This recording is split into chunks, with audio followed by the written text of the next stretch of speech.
Hey guys, MutantCowboy here. I just want to start off by saying, big thank you to all my subscribers and all the support you guys have given me over this past year. With that being said, I wish you all and all your families, a very happy new year. I really hope that year two for the division is a very bright one. We're in kind of a lull here right now. We all know it. We're on kind of a bad place. So hopefully year two starts out with a bang. All right, guys, moving into the first build. It's basically just a simple rifle build focused on crit chance mostly. I'm using the M1A with Boomerang, which is really great for a crit chance build, and of course the Diamondback, which is really good for actually, one or two tapping a lot of players. Wyvernware 3-piece, mostly just for the crit chance. I would like to get that spotter active, but obviously, tough luck, right? Perfect Vigilance, chest piece, God roll, with that weapon damage, that headshot damage. Again, crit chance on my holster, and then for my knee pads, more crit chance. Overlord gloves for that 10% rifle damage and crit chance. And then, of course, my backpack basically just for that huge weapon damage and crit damage rolls. And then my second build is actually a sniper marksman rifle type build. I can't really say it's different in style or play style.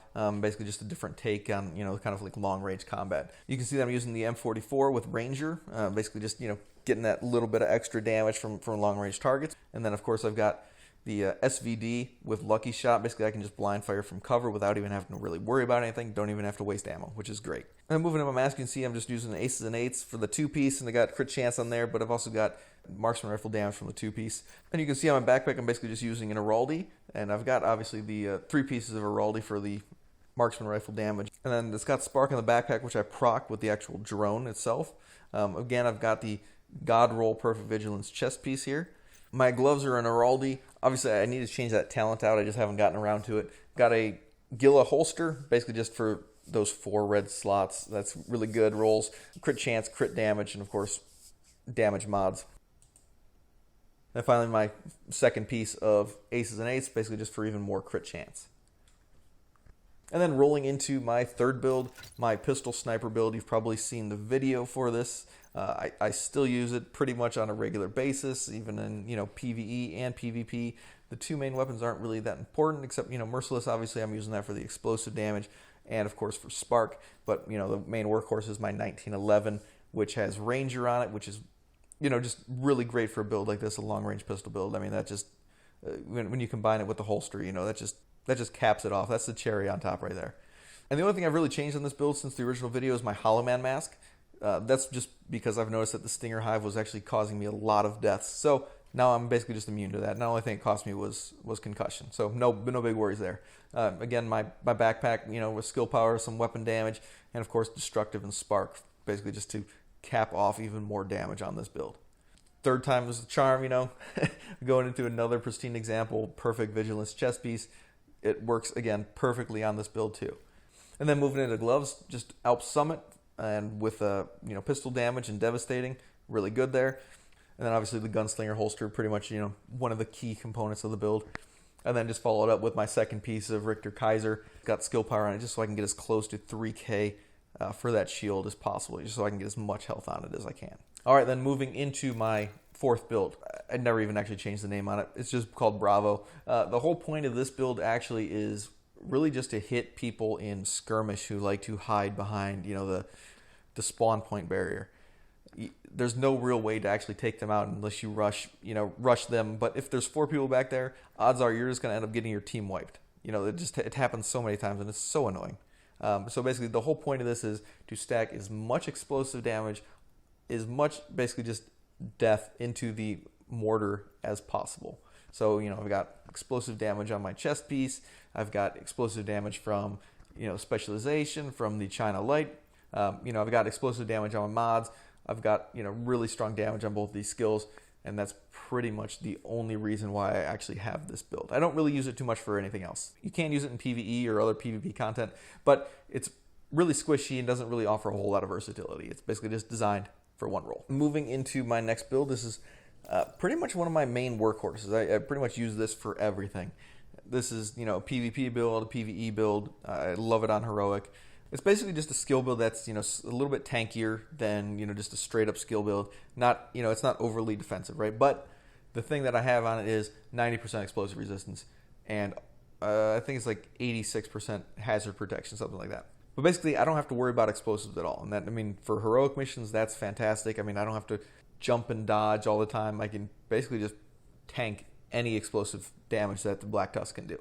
That goes for PvP too. As a skill build, one of the biggest weaknesses is, taking other people's Seeker Mines to the face. I don't have to worry about that much with this build, if at all. I can basically just tank any explosive damage and run with it, right?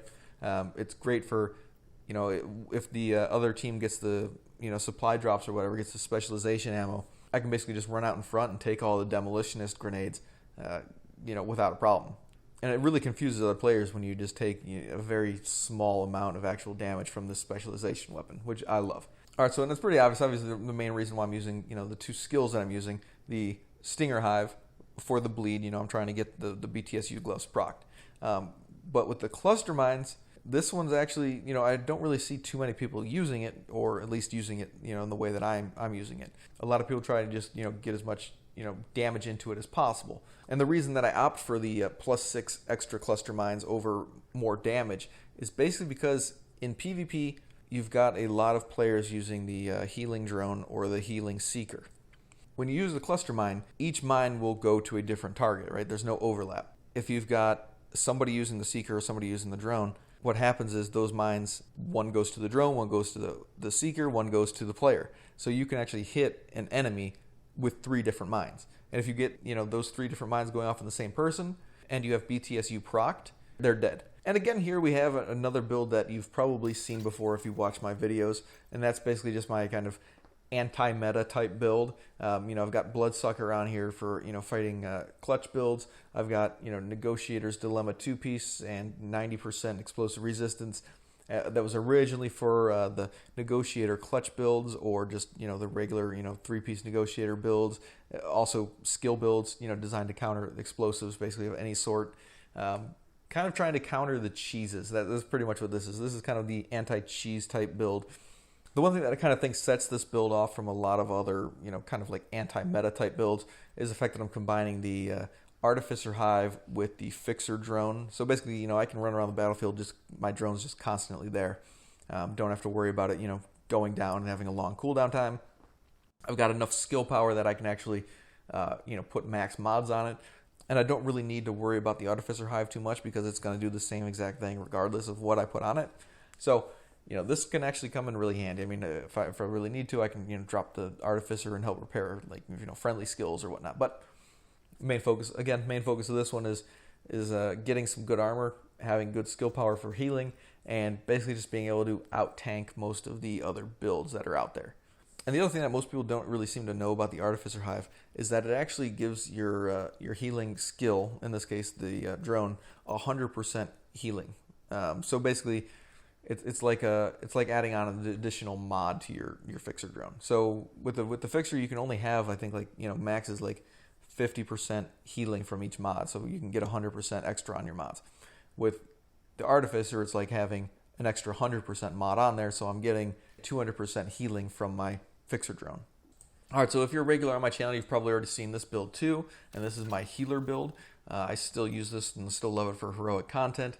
Basically, I've got my M1A, that's got, eyeless on it, which, comes in alright, does a little bit extra damage for how the build's designed.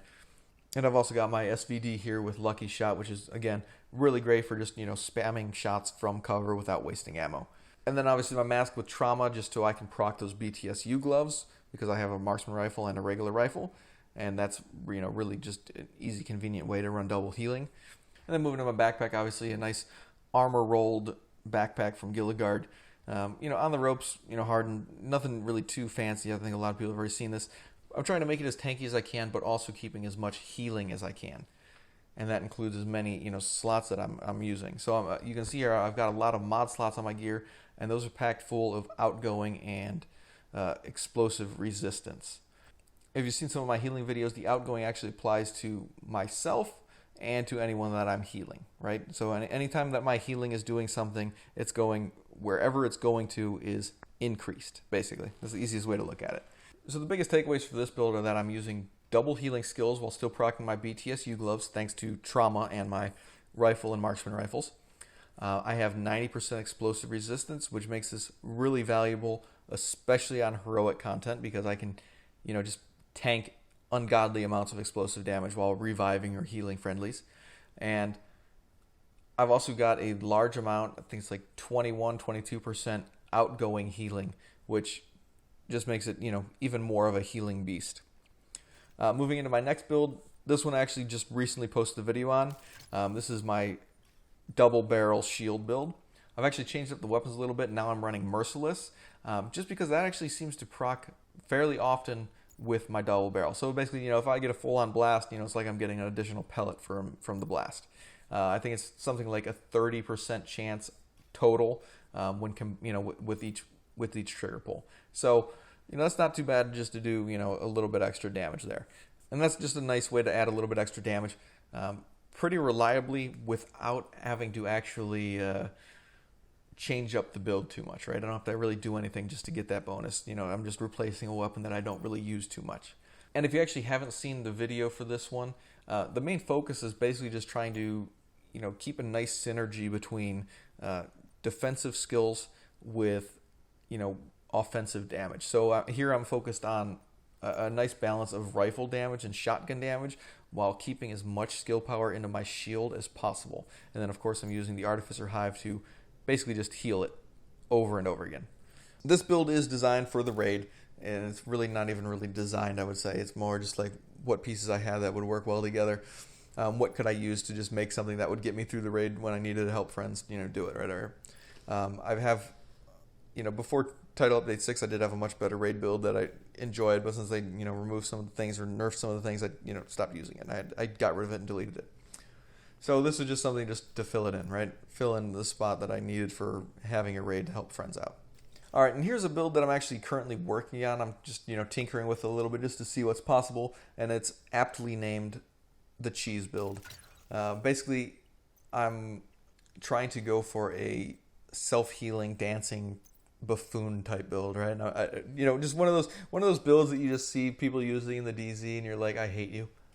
that's pretty much it's a troll build that I'm working on. It is designed for have hazard protection. All of my mod slots, instead of going with my normal explosive resistance type stuff, they're all outgoing, incoming healing. And if you've seen my healing builds, you know that outgoing, incoming, they actually apply to you.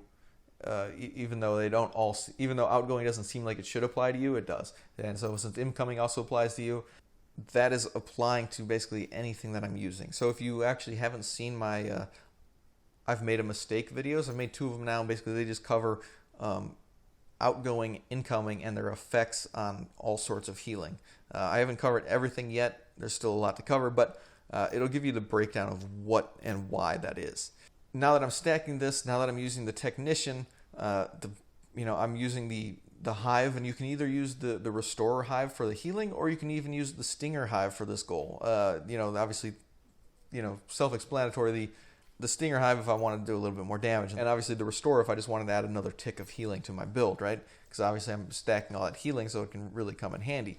This is pretty much why I'm using it, and that's the Technomancy. So whenever my skill dies, I recover 20% armor. Now that's not bonus armor. That's just 20% healing. So I'm stacking extra healing on that healing, meaning that whenever one of my skills goes off from either being destroyed by an enemy or just naturally expiring, I get a huge burst of healing, as you can see here. When I combine that with other skills, it doesn't matter what the skill is, as soon as that skill goes off cooldown, I get more healing. But with the Hive, I can throw it out when it has 1 charge. So I can literally throw it out, get healing, throw it out, get healing, throw it out, get healing, throw it out, get healing. And, you see here, I'm just, pretending how I would dance. If it was, I was just fighting an enemy, I could just keep doing it, dropping it and healing, dropping it and healing. Or here, in the case of the Restorer Hive, you can see here, I just get it back, I drop it on the ground. It shoots this little healing at me, I get a boost, then it goes away, I get healed again, right? This is pretty much why I call it the cheese build, because I could just literally do this while dropping Seeker Mines, constantly healing, and you know, you're starting to understand why I'm calling it the cheese build, right? And then moving into my last build, this is just a very simple my healing test build that you've seen with my I've made a mistake videos. Basically what I've done with this build is basically just try to ensure that I'm not using any talents or anything that's giving me heals that I don't intend to have give me heals, right? I don't want to prolong my chem launcher with recharge. I don't want to have any of these things that are you know, kind of giving me artificial readings that I don't want on my healing build. So this is the entire point of the build, just to have an accurate platform that I can, you know, I know exactly what I'm getting and what I can change without having, you know, huge errors in how I'm healing, so I can give you guys, you know, the best information that I have. All right, guys, and that's pretty much it. Thank you for the support. Thank you for the comments, the likes. I really appreciate it. I wish you and this game all the best in the new year. And thank you very much for watching. I'll see you in the next one.